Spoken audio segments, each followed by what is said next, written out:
너는 이스라엘의 지도자들에게 불러줄 애가를 지어라. 너는 이렇게 불러라. 너희 어머니는 누구였느냐? 사자들 가운데 엎드려 있으면서 젊은 사자들 틈에서 제 새끼들을 기르던 암사자였다. 그 새끼들 가운데서 하나를 키웠더니 젊은 사자가 되었다. 그가 사냥하는 것을 배워 사람을 잡아먹으니 이방 민족들이 이 소식을 듣고 함정을 파서 그를 잡아 갈고리로 꿰서 이집트 땅으로 끌어갔다. 에스겔서 19장 1에서 4절 말씀. 한 어머니가 있었습니다.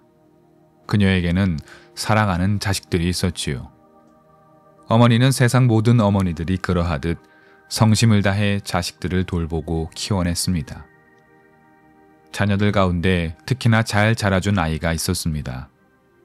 그는 외모도 준수했고 재능도 있어서 일찌감치 큰 일을 할 만한 제목이라 생각되었습니다. 아이는 무럭무럭 자라 제 할 일을 스스로 할 수 있는 청년이 되자 자기 길을 찾아 나섰습니다. 어머니는 장성한 아이의 등을 바라보며 올바르고 착한 길을 가며 하나님을 잘 섬기고 이웃을 아끼는 어른이 되길 축복하며 바랐습니다. 그런데 어미의 마음을 아는지 모르는지 젊은 청년이 된 아이는 바른 길을 가기보다는 자기 욕망을 따라 성큼성큼 걸어갔습니다. 아이의 특출난 재능은 오히려 그의 눈을 어둡게 했습니다. 자기 뜻을 관철하기 위해 악한 일을 서슴지 않았고 하나님을 경외하기보다는 세상의 논리를 자기 주인으로 삼았습니다. 급기야 사람들을 억압하고 괴롭히기 시작했고 이를 당연하게 여기기도 했습니다. 주변 사람들은 변해버린 아이에게 실망했고 그를 적대적으로 바라보기 시작했습니다. 재능 많고 총명했던 아이는 이내 자기 욕망에 사로잡힌 채 아름다움을 잃었고 눈빛도 탁해졌습니다. 이웃을 괴롭히는 일도 그치지 않았고 법과 규칙을 어기며 이웃을 함부로 헤쳐놓는 사람이 되었습니다. 무엇보다 하나님의 이름을 모욕하고 하나님의 길과는 완전히 반대의 길로 걸어갔습니다. 결국 사람들은 그 아이를 잡아다가 먼 감옥으로 데리고 가 투옥시키고 말았습니다. 기대했던 아이, 사랑스러웠던 아이, 누구보다 총명했던 아이의 몰락을 바라보는 어미의 마음은 어떠할까요? 품 안에 있을 때야 자식이라지만 그 품 안에서 수십 년을 기르고 돌본 아이가 세상에서 무너지는 모습을 바라보는 부모의 마음은 어떤 심정일까요? 찢어지고 갈라지고 자기 세상이 완전히 붕괴되는 경험 그 자체일 것입니다. 오늘 우리가 마주한 에스겔서 19장은 애가, 즉 슬픔의 노래입니다. 한편의 시이자 수필이라고 볼 수도 있습니다. 에스겔은 예언적 선포나 비전이 아니라 우리를 갑자기 하나의 슬픈 이야기 앞으로 초대합니다. 이 이야기는 어머니와 자식의 이야기, 사랑으로 기른 아이가 타락하는 이야기입니다. 에스겔이 들려주는 애가는 어미 사자와 젊은 사자로 은유됩니다. 어미 사자는 새끼들을 돌보고 길렀습니다. 그 가운데 한 젊은 사자가 참 잘 자라주었습니다. 그런데 그 젊은 사자는 어미의 기대를 저버립니다. 3절입니다. 그 새끼들 가운데서 하나를 키웠더니 젊은 사자가 되었다. 그가 사냥하는 것을 배워 사람을 잡아먹으니. 어미 사자가 키운 아이가 장성한 사자가 되자 스스로 사냥할 때가 되었습니다. 사자가 사냥하여 먹잇감을 찾는 일은 자연의 이치이며 섭리입니다. 사자는 초식동물을 사냥해 영양분을 섭취하고 또 그 사자가 생을 다해 쓰러지면 땅이 그 사자를 취해 유기물로 삼아 땅의 식물들을 자라게 합니다. 이렇게 자라난 식물은 다시 초식동물의 먹이가 됩니다. 생명의 순환이지요. 그런데 이 젊은 사자는 사냥을 배워 자신이 취해야 할 먹잇감을 찾지 않았습니다. 사자는 사람을 잡아먹었습니다. 사람은 사자의 먹이가 아닙니다. 사자의 먹이는 초식동물이며 이는 생명의 법칙이지만 젊은 사자는 그 법칙을 깨고 말았습니다.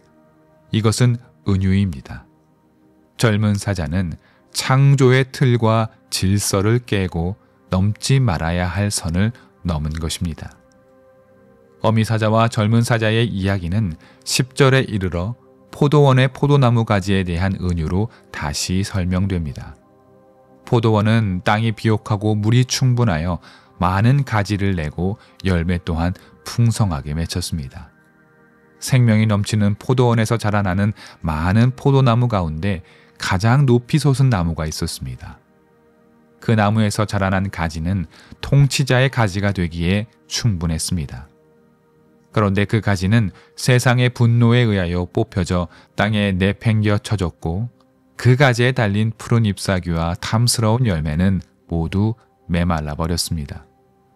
이제 비옥한 땅에 있던 포도나무는 광야에, 가물고 메마른 땅에 심겨 간신히 버텨낼 뿐이었습니다.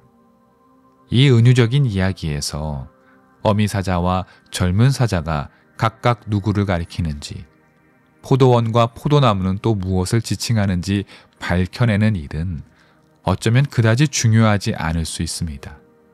대신 이 이야기 전체가 드러내는 은유를 보아야 합니다. 이 이야기가 드러내는 첫 번째 상징은 믿음과 신뢰의 공간입니다.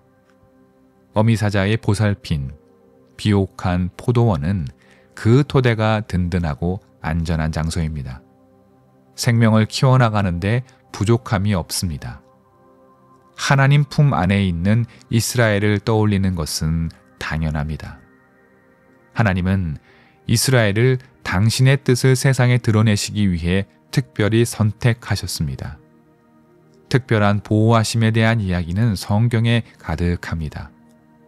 이집트에서 구해내시고 비옥한 영토를 주시고 그들이 자기 삶을 일구어 나가도록 부족함 없이 채워주셨습니다.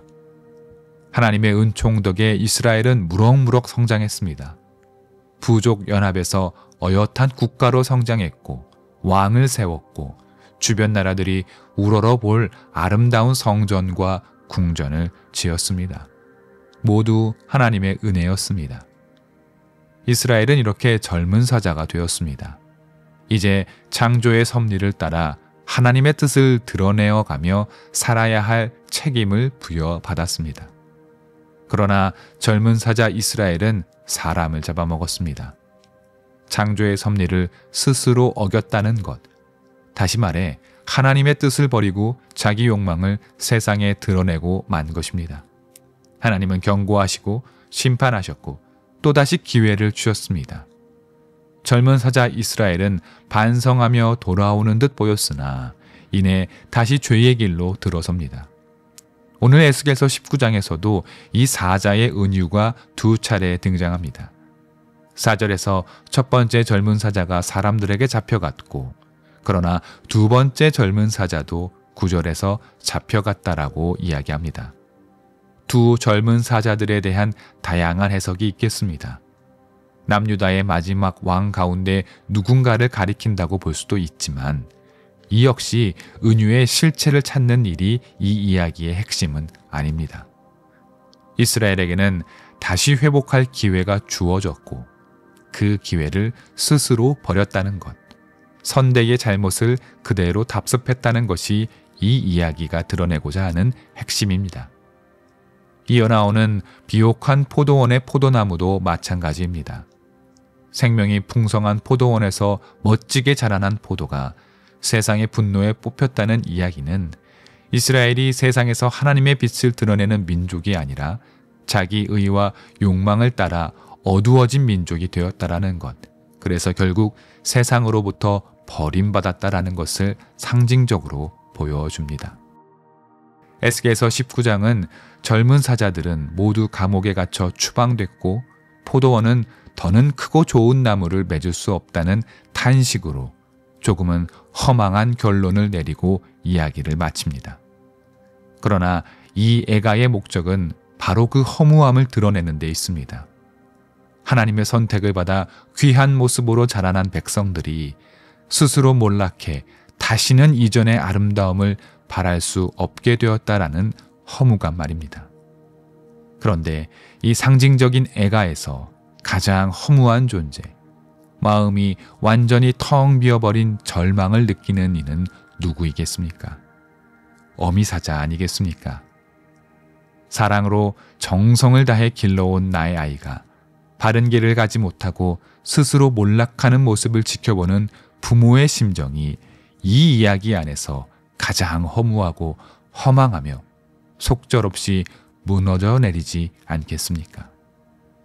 하나님의 마음이 바로 이와 같음을 에스겔 예언자는 우리에게 들려주고 있습니다.